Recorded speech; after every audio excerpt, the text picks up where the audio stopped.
Hello again, everyone. This is Larry Adabassan. Success is your birthright. What you feel, you attract. What you imagine, you become. What you say, you see. Still talking about the subject of imagination. Imagination is more important than knowledge, but it takes knowledge. It takes specialized knowledge. It takes a good quality and quantity of qualitative knowledge, of specialized knowledge, to make your imagination function at the cutting edge of your potential. And we've been discussing the type of specialized knowledge that you and I need. Number one, we need the knowledge of the understanding of the law of your being, of the law of my being. So let me put it another way today. The law of your being is the same as the law of God's being.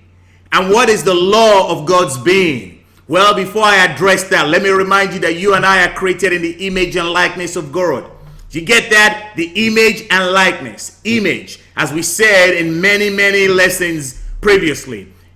The word image means a mental representation. And likeness, the Chumash, which is the Jewish translation of the Old Testament, beginning with the book of Genesis, describes being created in the image and likeness of God as having the intellectual, the spiritual capacities and capability to communicate with God, to commune with God. In other words, we are created in the image and likeness of God.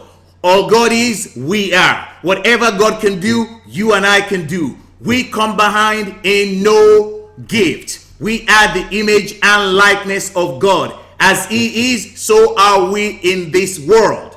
So, what is the law of God's being? The law of God's being is,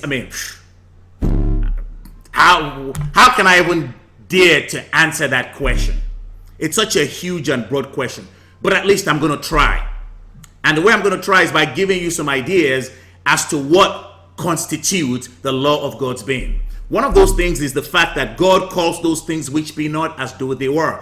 God does not judge according to appearances. God is God. He knows what He wants. He has a clear picture of what He wants, and He sees to it that what He wants happens. How does He do that? He does that, first of all, by feeling what He wants to feel, imagining what He wants to imagine, and saying what He wants to see.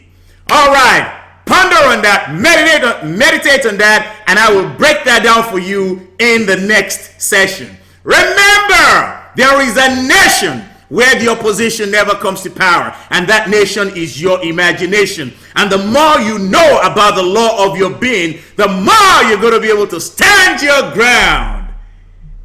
So, in the meantime, carpe your diem as usual, and I'll talk to you soon. Ciao.